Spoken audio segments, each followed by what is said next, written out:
The Blue Jackets have won 3 games in a row. They can make it 4 tonight against the Pittsburgh Penguins if they keep playing the way that they have. Let's talk about that on today's Locked On Blue Jackets.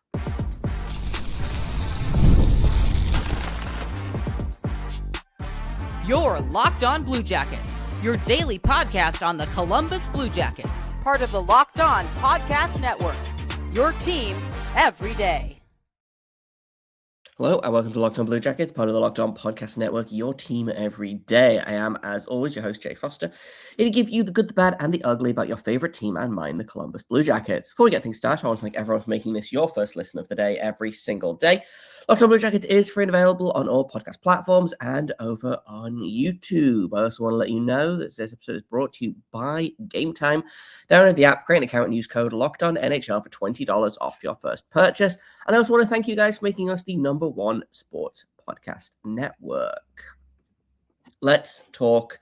We've got a lot of things to talk about today, actually. I want to talk a little bit about the game on Thursday night against the Canucks. Very solid win for the Blue Jackets. I want to talk about special teams specifically in that game. And then I also want to talk about some of the comments that have been showing up either about Dean Evason or by Dean Evason since his firing.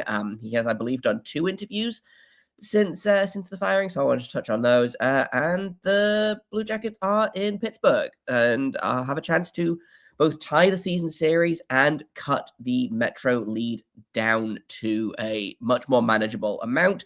So we'll talk about that as well. We'll start off by talking about the Canucks game. Like, I don't really have a ton of hard-hitting analysis about this game. I do want to say that this was just like a solid win, right? And yes, as many people on the internet have reminded me and other Blue Jackets fans, the Canucks are the 32nd best team in the league, right? Which, for the math people out there, is actually the first worst. They are the last team in the league. Beating the Canucks is not like, it's not a hey, take the Stanley Cup now kind of win, right? However, this is a team the Blue Jackets have already lost to once this season. And there's no, any team in the league can beat any team in the league on any given night, right? Like, look at last night. The Nashville Predators just put 7 up on the Colorado Avalanche in Colorado. That's their first regulation loss of the season on January 16th. Insane, right? But a win's a win. The Blue Jackets can't really say, oh, well, it's only Vancouver, because they need those points, right? And in a perfect world, they wouldn't be in a situation where they desperately needed to get 2 points from the 32nd ranked Vancouver Canucks, but they did, and they're here. So, great win, solid win. Another third period win as well.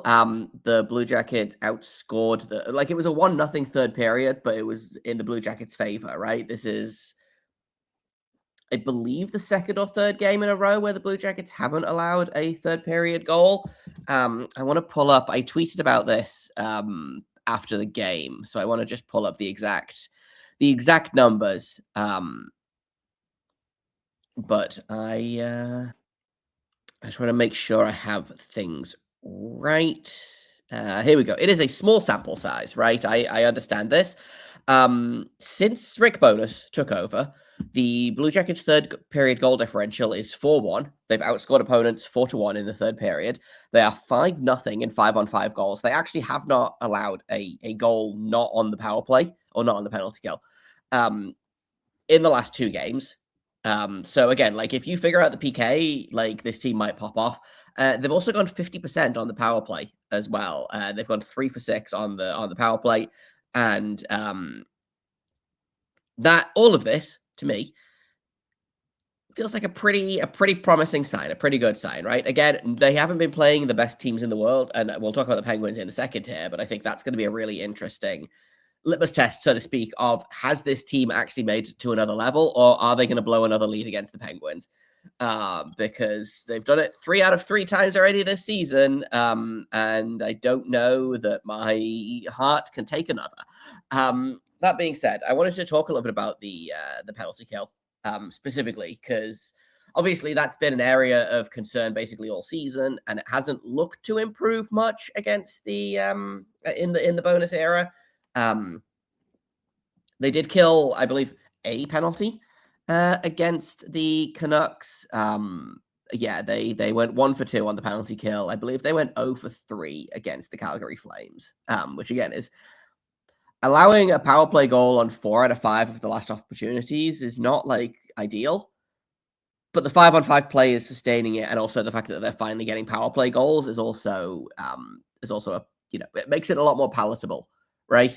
I think back to early in the season when they had that game against the Minnesota Wild, where they won 7-4, and all 4 goals were on the power play, right? All 4 goals against were on Minnesota's power play, and it was a very similar-ish game against Calgary. Again, against the Canucks, just kind of business as usual. That one power play goal against, but beyond that, I have no real problems. I want to talk about the penalty goal real quick, because something that was really interesting to me is Ivan Provorov did not allow a single shot attempt against in the minute 9 power play time that he played. Interestingly, he did not play the most power play. He was actually the defenseman that they used the second least. So Zach Werenski led the way in power play time on ice with just under 2 minutes. Damon Severson played a minute 22. Dante Fabro played a minute 18. Provorov played a minute 9. Gabranson played 51 seconds. Jake Christensen did not get power play penalty kill time, which is probably for the best because it was not good against Calgary. Jake Christensen played a lot of penalty kill time against Calgary, and I believe they got out. I think it was like 11 shot attempts against in the 4 minutes of penalty kill time that he played, which is not great, right? Interestingly, the Damon Severson was on the ice for 1 shot attempt for and 0 against on the penalty kill, which is genuinely shocking to me because I don't ever think of Damon Severson as a penalty killer. Again, Provorov, 0 shot attempt against. Gabranson, 2 shot attempts against. Not a great night for Werenski and Fabro on the kill. Werenski was on the ice for 7 shot attempts against in a minute 55. Fabro, 5 shot attempts against in a minute 18. Both of those guys were on the ice when that power play goal was scored. But if they can continue to get numbers like they did last night from guys like Provorov, Gabranson, Severson, like they might be able to turn the penalty kill around. Like this is again, I went to see what the penalty kill looked like with Gabranson because that's been a big thing, right? Is the penalty kill has sucked because Eric Gabranson's been out. I have never really thought of Eric Gabranson as a particularly effective penalty killer, but I guess, again, it's one game.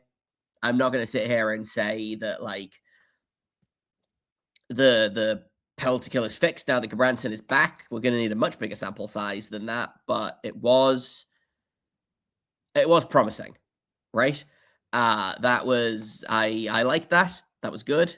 They should keep doing that. And also, the other thing is, with Gabranson back, is that likely Werenski will get slightly less penalty kill time. In theory, anyway, he did play the most of any Blue Jacket on the penalty kill last night, or on Thursday night. But hopefully that changes, because again, like, yes, your number one defenseman should be able to kill penalties, right? You should be able to throw Werenski out there for a shift. But I think if you're going to use him like you do at 5-on-5 and on the power play, like, frankly, let the guy rest during the penalty kill because it's going to be the only time he's on the bench for the most part. But overall, I thought the penalty kill, like, on paper, it doesn't look great, like, from a team standpoint. Like, they allowed 7 shot attempts, including 5 shots. On goal on the penalty kill, but when you realize that all of that came basically from one penalty kill unit, like, it looks a lot better. So that's going to be something I'm going to be watching for tonight as well, actually, is the penalty kill, because last I checked, the Penguins have, I don't have the numbers up in front of me, but last I checked, the Penguins have like the first or second best power play in the league. So if there was ever a time for the penalty kill to improve, it's tonight. I want to finish off by talking about Elvis in this segment, because that leads quite nicely into what I want to talk about next, which is the comments about Dean Evason. I thought this was Elvis's best game of the season by a pretty large amount. Like, he's had good games. earlier in the season. Like, I think that Islanders game that they ended up losing was one of Elvis's better games. But this one, I thought he was calm. I thought he was like, I don't think he was particularly like, oh my God, this is a Vezina winning performance, but one goal on 31 shots, had a 968 save percentage, which I believe is his best save percentage of the season. Yeah, so he was excellent in that game against Dallas at the beginning of the season, one goal on 23. That was also the last time that he's allowed less than 3 goals a game this season.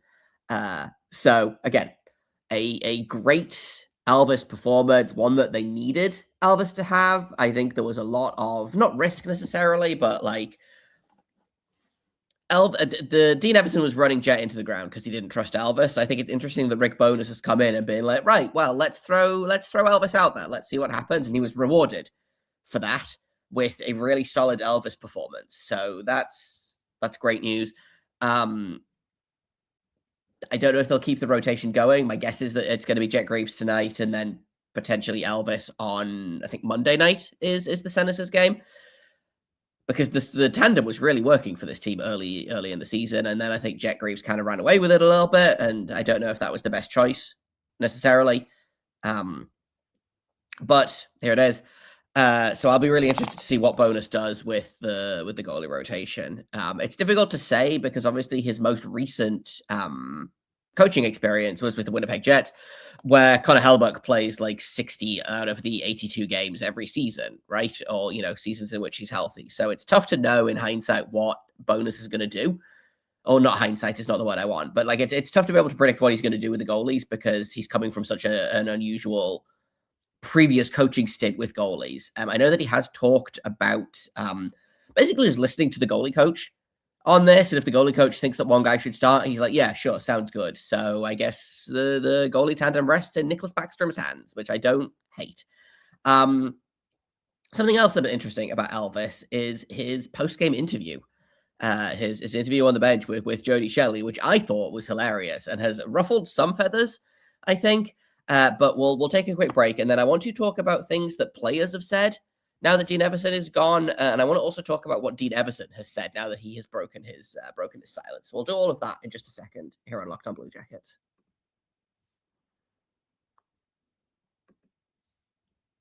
First, I want to tell you about Game Time. There's nothing like being near the ice during hockey season. The speed, the hits, the atmosphere, it is unmatched, right? Watching at home is great. That's all I get to do at the minute. But being in the building is a completely different experience. The only thing that used to get in the way was actually getting tickets. There are long queues, there's endless screens, there's prices that change at checkout, which drives me insane. That's why the Game Time app is giving the advantage back to fans. It's the hack for unlocking amazing NHL tickets and experiences in just a few taps. I use Game Time all the time when I'm in the States, right? Like I buy so many Sharks tickets on there. They send me emails to be like, hey, did you know the Sharks are playing tonight? What do you want to get a ticket for $27? And the answer is, I would love a ticket for $27. It's just the commute's a nightmare, right? My favorite thing about Game Time is though, that the fees are included, right? There's no surprise fees at checkout. You still pay the fees, but you know what the fees are going to be up front. You don't get to the checkout and they've added like $12 onto your $27 ticket to like, hey, actually your $27 ticket is $40 something. Like they don't do that. You know what it is. And quite frankly, I'm a big fan of that. Take the guesswork out of buying tickets with Game Time. Download the Game Time app, create an account, and use code LOCKEDONNHL for $20 off your first purchase. Terms apply. Again, create an account and redeem code LOCKEDONNHL for $20 off. Download Game Time today. Welcome back to Locked On Blue Jackets. We've talked about the Canucks game. I talked a little bit about Elvis Merzlikins in the last segment, and I wanted to kind of continue talking about him in this segment because he, I thought, had the strongest statement about the firing of Dean Evason. So this was something that's been really interesting to me about this firing and this is maybe me making something that isn't really there. But I feel like when a coach gets fired, there's always that rush of players that's like, well, we feel bad. Like if we'd played better, he wouldn't have been fired, right? Like there's this like thread of guilt that runs through the room after a coach firing. I feel like 9 times out of 10. I haven't seen any of that from any Blue Jacket, right? Like even the more tactful Blue Jackets that have spoken about this, even the more, well media trained ones, haven't really said anything like that. I think maybe the most telling is Charlie Coyle, who has been around for a long time, is one of the better media trained guys, but also a really great interview. I feel like he's not just cliches. I think he's just a really solid interview. I can imagine that the guys love, like the media loves talking to Charlie Coyle. But he basically said something along the lines of, I think it was after Rick Bonus's first game, where he was like, yeah, he talks a lot, which I love. Like, I love getting that communication on the bench, which obviously was not a dig at Dean Evason in a direct way. But I do think after some of the other comments are coming out, I'm like, oh, that was Charlie Coyle basically saying, man, isn't it great having a coach that talks to you, right? And I think that, plus you got Chinikov, who obviously had a pattern of, but he kept saying the coaching staff isn't talking to me. I don't know what they want. Jordan Harris, who was with the Blue Jackets last year, had similar things to say of the coaching staff wasn't telling him what he needed to do to either stay in the lineup or get back into the lineup, right? That to me is a pattern. Once is a coincidence, twice is a pattern, 3 times is on purpose, or whatever the saying is. And then you add things in like Kent Johnson, who again is famous for saying literally nothing in any interview. I've never heard Kent Johnson express an opinion about basically anything. He will go out of his way to avoid talking to the media, I feel like. And you know what? I respect that. But I've never heard him say, I don't think I've ever heard him say anything of substance. And he basically was like, yeah, no, this is great. I'm excited to come to the rink again tomorrow. Which again is not like a direct thing about, well, it sucked under Dean Evason, but when you read between the lines, you're like, oh yeah, he was, and it makes sense. Ken Johnson was suffering under Dean Evason, right? He wasn't playing. He was up and down the lineup. He hasn't said as much, but I would suspect that he was getting a similar treatment to Chinikov and Harris of like young player who isn't getting the consistent ice time, but doesn't know what he needs to do to get that consistent ice time. And someone I don't remember if it was someone on YouTube or on Twitter asked me about this of like, do you think that the Kent Johnson treatment was a factor in the firing? And I don't think it was a big factor, but I do know that Don Waddell is a huge Kent Johnson fan. And that tells me something about Kent Johnson because he's not the best skater in the world. And he's also not the biggest guy in the world. And those are two things that Don Waddell prizes above basically anything else on his team, right? So like if you're a small player or a smaller player, because I think Ken Johnson's like 6'1" officially, but he's not a big guy, right? And he's not a physical guy, and he's not the best skater, although his skating has improved massively since his rookie season, right? If you've got Don Waddell, lover of skaters and size, and you are, 6'1" and like 180 pounds and not the best skater in the world, and you've got Don Waddell in your corner, like that says something to me about how much he believes in Kent Johnson, right? So while I don't think it was a big factor, I do think that there potentially was a factor there of, guys like Kent Johnson. Obviously, we talked about the Werenski of it all. I wouldn't be surprised if Werenski was just like, listen, he goes or I go. I don't think he would have phrased it like that, but I still think that's my most tin hatty opinion about this whole thing. But before I get fully sidetracked on that, I want to go back to Elvis and what he said. And this was kind of the final, and I think this might have been the final straw in terms of because Dean Evason appeared or like spoke to the media very soon after this, which is Elvis played great, first star of the game, extremely deserved. Does his post-game interview on the bench with Jody Shelley. Jody Shelley's like, well, you guys have won 3 in a row. You've won, 2 at home. What's changed? And Elvis just goes, oh, new coach. And Jody, I think, tries to kind of laugh it off because that's not the most PR friendly. And, Elvis is going to say what Elvis wants to say, especially in these interviews where the media guys can't clip it or bleep it or anything. He has said the F word on the bench on, live TV multiple times, right? Elvis is going to Elvis. But he goes, new coach. And Jody kind of like laughs it off. And it's like, oh, new coach, new attitude, new. And Elvis is like, no, new coach. And just doesn't elaborate. He's like, yeah, that's it. We just have a new coach. And I suspect he did get in trouble with the media people after the fact, because he did in his post game availability was like, listen, I have nothing against Dean Evason, et cetera, et cetera. So I do think that the PR people probably told him off for that. But that, again, kind of was the final piece for me in a I realized, oh, none of the players have spoken out in favor of Dean. And that's really interesting.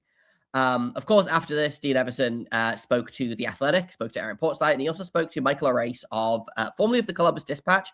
And now I believe he has his own company called The Disrespected is what it is. I literally just had it open and closed it because looked on Blue Jackets bingo. But he's given a couple of interviews that, again, I believe on the firing, a couple of guys reached out and he said no comment, but he'll speak soon. And then obviously the Elvis comments came out. And I think that was like him being like, right, okay, well, now it's time for me to say my bit. And lots of interesting things from Everson's two interviews. The Athletic one was a little bit more reserved, I think, which is fine because it's the Athletic and that's what they do. But he basically was like, yeah, I was surprised by the firing. I fully expected us to make the playoffs with this team. I think we would have made the playoffs with me there. I'm a good coach. I still don't really know what I could have done differently. We knew the third periods were an issue. We were working at them. We were trying new things, et cetera, et cetera. And there was just a lot of like, yeah, this all makes sense. Like, of course he's going to say all of this. And then what was he also said he spoke to, again, Michael Arace of the Disrespected, basically said, I didn't feel like when he was fired by Minnesota, he felt like it was a respectful conversation, and he didn't feel like it was a respectful conversation when Waddell fired him earlier this week, which I thought was a little bit sour grapes, right? Like, and a shocking lack of playing to the boys' club of it all, right? Because hockey loves its respectability politics, right? Like, it doesn't matter if you've been done bad, if you've been done dirty. You don't say that because it's going to impact your hiring at a future date, right? So I was surprised that he spoke out about that because you don't get that very often, right? Like the Athletic interview was much more reserved, and then I guess the Disrespected, because it's an independent place, he just kind of really went off about it. I don't know what the difference is there, but there was that. And then he also talked about how he was surprised that Steve McCarthy also got fired because he thinks that Steve McCarthy is a great guy and a great coach and is going to be a great NHL head coach one day, which I think is fascinating because I thought, like, in my opinion, it's kind of universally understood that Steve McCarthy was the weak link on this team. And that's why he went, right? He did drop, which I thought was very interesting, that Scott Ford runs the penalty kill, not Steve McCarthy. So that's going to be interesting to watch to see if the penalty kill changes or improves in any way. It did feel a little bit like he was throwing Scott Ford under the bus, which feels kind of unfair. But I thought all of these comments from Dean were very interesting. And like the most interesting thing to me is that I still don't know that he understands what went wrong in Columbus. Like, I still think he thinks that he wasn't the problem. And like, maybe he wasn't the problem, I wasn't in that room. I don't know. But everything that I've read and everything that I've seen and the way that the players have responded to Rick Bowness, yeah, it might be again, it's a small sample size. It might just be that new coach bump, but it really does feel different. And everything that I've seen has made me think, okay, yeah, maybe Dean was the problem. Maybe we'll revisit this in 2 weeks when the wheels have fallen off again. I don't know. But as of right now, I don't think Dean's comments to the media have helped him get a new job. He'll get a new job because that's how the NHL works. Like, it looks like the Kings are on the verge of firing their guy. I don't know that Sheldon Keefe is going to make it to the end of the year in New Jersey. Like, there's going to be some coaching movement, right? Dean Evason is probably going to be... Dean Evason will not be unemployed by the time training camp rolls around, is my guess. But I thought it was really interesting for him to come out and say these things to the media because I don't know that they helped his case. Whether they are true or not, it did just kind of feel a little bit like, well, they said mean things about me, so I'm going to come out and like basically whine about being fired. And I don't know that that's, again, maybe this is me reading too much into it, but it was not necessarily the tactic I would have taken had I just been fired from the worst team in the Eastern Conference. But who can say? Let's talk about the Penguins real quick. We'll take a quick break, and then we'll talk about how the Blue Jackets can avoid blowing a fourth consecutive lead to the Pittsburgh Penguins this season. We'll do that in just a second here on Locked On Blue Jackets. First, I'm going to tell you about FanDuel. The wildcard round is here.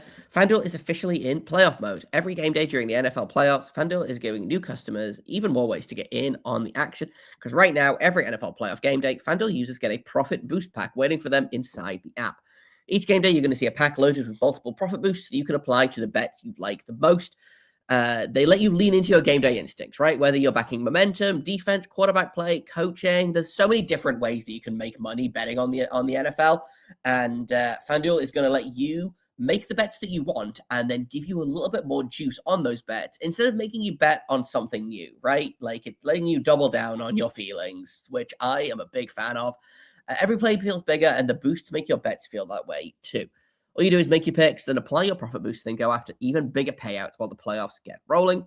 So visit FanDuel, an official sportsbook partner of the NFL, and grab your profit boost pack every NFL playoff game day. I also want to tell you about Indeed, because if you've ever hired someone that looks good on paper but wasn't the right fit, you know how important that is. When you want candidates who truly match what you're looking for, trust Indeed sponsored jobs. Hiring? Indeed is all you need. Stop struggling to get your job post seen on other sites. Their sponsored jobs put your post at the top of the page and helps you reach the right candidates faster. If I need to hire someone for this show, for example, I would just go straight to Indeed. I'd be really specific about what I need because I want real experience and not just buzzwords on a resume. Indeed sponsored jobs helps your listing stand out and reach quality candidates faster, and it boosts your post to the people who are the best match for your role. According to Indeed data, sponsored jobs posted directly on Indeed are 90% more likely to report higher than non-sponsored jobs. So, spend more time interviewing candidates who check all your boxes with less stress, less time, and better results using Indeed sponsored jobs. And listeners of the show are going to get a $75 sponsored job credit to help give your job the premium placement it deserves at Indeed.com/locked-on. So go to Indeed.com/locked-on right now and support the show by saying you heard about Indeed on this podcast. Terms and conditions apply. Hiring? Do it the right way with Indeed. Welcome back to Locked On Blue Jackets. Let's talk really briefly about the Pittsburgh Penguins, who are they just won't go away. They had that slump earlier in the season where I was like, oh, okay, the hot start is evaporating. This is who they are, and then they've really kind of continued to come back from it. They are 7-2-1 in their last 10 games. They are third in the Metro right now. Yes, they've just come off a little 3-game losing streak, but they just beat Philadelphia, and they've beat the Blue Jackets in back-to-back games in Nationwide. Now, I don't know whether this was Pittsburgh winning the games as much as it was the Blue Jackets losing the games, right? But if the Blue Jackets blow a 2-goal lead against the Penguins again, you might have to commit me to some sort of institution because I'm going to lose my mind. Blue Jackets have taken 4 out of 6 potential points from Pittsburgh this season, but Pittsburgh has taken 5 out of those 6 points as well because all 3 games have gone past regulation. Blue Jackets with a shootout win on October 25th, and then the Penguins with 2 overtime wins in November, and then again like 2 weeks ago. So it's probably in our best interest, for those of you playing the prediction game at home, to say that the Penguins are this game is going to go to overtime again because it seems like that's what keeps happening. I don't know what's going to happen in this game. Again, it's a weird one. It doesn't make a lot of sense. I feel like the games against these two teams are always stupid. Obviously, the Blue Jackets have this winning streak on the line. Would love to keep that going. The Penguins are, annoyingly, a pretty decent team this season. They are top 5 in power play. They're actually second in power play. They're 6th in penalty kill across the league.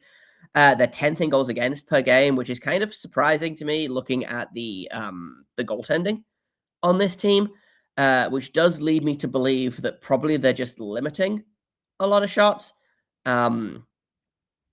And then they are they're top half of the league in goals for per game. The Blue Jackets are bottom half of the league in all of these stats.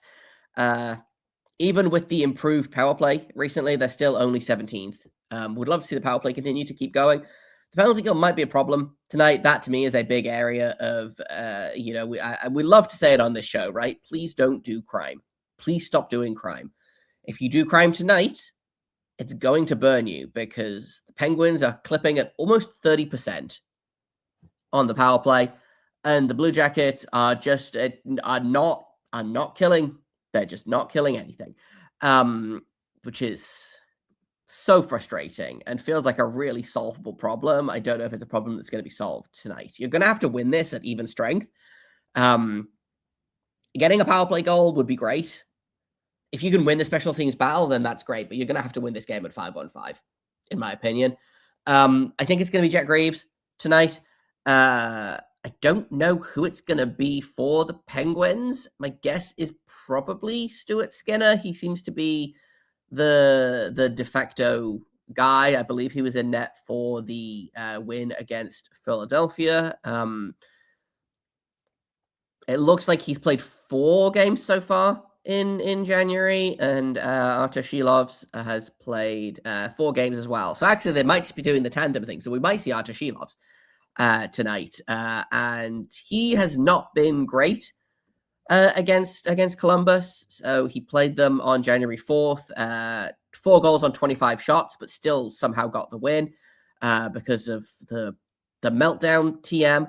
And then he had a 902 against Pittsburgh on October 25th.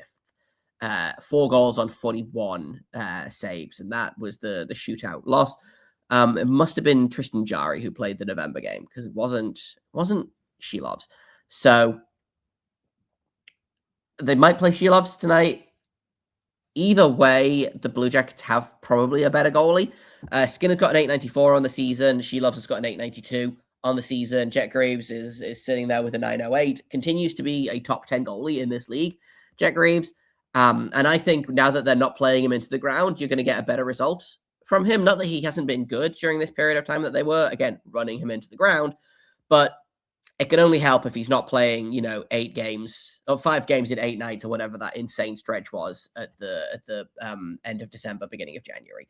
So I feel pretty good about the goaltending going in. I feel pretty good about the team going in. Guys to watch, obviously, it's Malkin and Crosby. Malkin's got 5 points in his last 5 games. Sidney Crosby is leading the team in scoring and just refuses to age or stop or not do anything. He's got 51 points in 46 games this season, which kind of insane that he has the same number of points as Zach Werenski. But that's going to be the matchup, in my opinion, is that you're going to see Werenski going up against Crosby basically all game, which should be fun. I'm not excited for Sidney Crosby, who every game will just do something insane like it's nothing and then be like, okay, bye. I'm going to take my goal and go. But it's always fun to watch Crosby. I just wish he didn't continue to do cool things against our team, right? Overall, again, this is a winnable game for the Blue Jackets in the same way that many of the games this season that they've lost have been winnable. Would love to see a big third period. Would love to see the continued domination at even strength. Again, the Blue Jackets under Rick Bowness have yet to allow a 5-on-5 goal. Would love to see that continue. I'm going to knock on wood real quick. Would love to see the continuation of Kent Johnson's resurgence. He's had, I think, 2 of his best games this season so far. Had a goal and an assist against the Canucks. This is going to be, like I said earlier, this is going to be the test, right? It's not easy to come in and win 3 games in a row necessarily, but you look at the 2 games that they've won under Bowness, right? It's the Calgary Flames and the Vancouver Canucks, both of whom are below the Blue Jackets in the standings.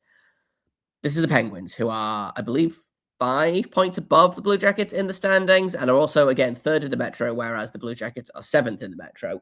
This is another massive 4-point game. If the Blue Jackets win this one in regulation, they go up to 51 points, which is 3 points behind the Pittsburgh Penguins. They will jump New Jersey if New Jersey loses in regulation tonight, which I would love for them to do. And it will put them a point behind the Philadelphia Flyers, who are currently 5th in the division, right? So they can continue to gain ground on teams that are above them in the standings. This is a big game, and this is a great test of, are they just beating up on teams that are worse than them, or is this an actual definite step forward in style of play, right? It's easier to look good against the Canucks than it is to look good against, an actual playoff team. And right now it looks like the Penguins are a playoff team. So we'll see how it goes. In terms of predictions, I'm going to go ahead. I'm going to be bold with this one, I think. And I think this is going to be another 4-1 win for the Blue Jackets. And I think I'm going to continue. Actually, no, you know what? You know who loves to score against the Penguins? Dmitry Voronkov. Dmitry Voronkov loves to score against the Penguins. He's done it. Let's just pull up his numbers against the Penguins this season real quick. He had a goal on January 4th.